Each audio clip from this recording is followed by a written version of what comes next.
मेरे पापा के गुजर जाने के बाद सारी जिम्मेदारियां माँ के कंधों पर आ गई थी। परिवार के अन्य रिश्तेदारों ने मदद करने की बजाय किनारा कर लिया था।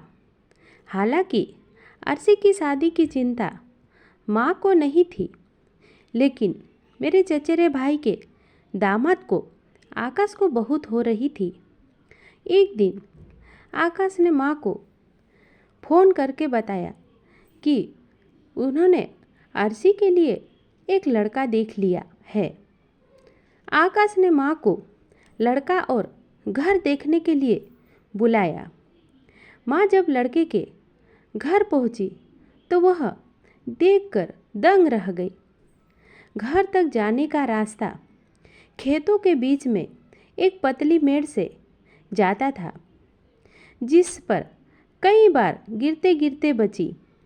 घर कच्चा और टूटा फूटा था और घर की महिलाएं अंदर से घूंघट में झांक रही थी।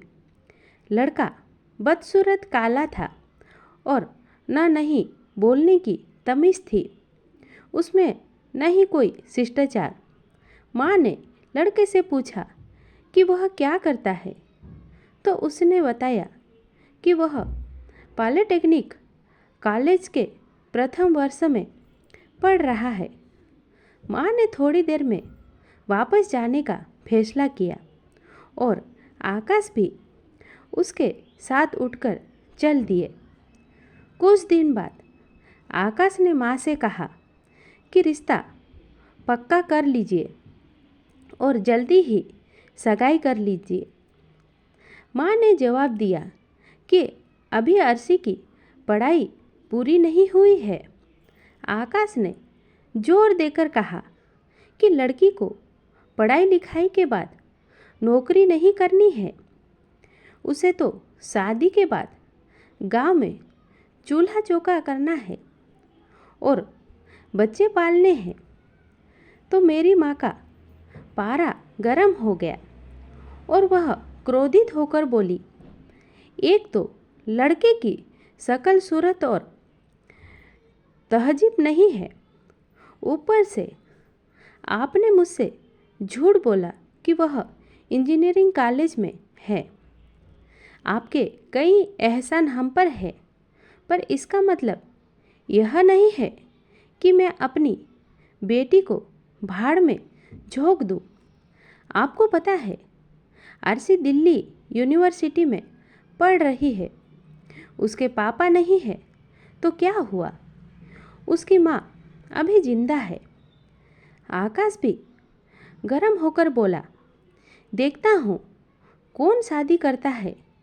यह कहकर उन्होंने सारे संबंध तोड़ दिए। मेरी बेटी अर्शी एक अधिकारी बनी और उसकी शादी भी एक बड़े अधिकारी के साथ हुई। इस तरह मैंने अपनी बेटी की जिंदगी संवारने के लिए संघर्ष किया और सफल रही। उम्मीद है कि आप सभी को यह कहानी पसंद आई होगी।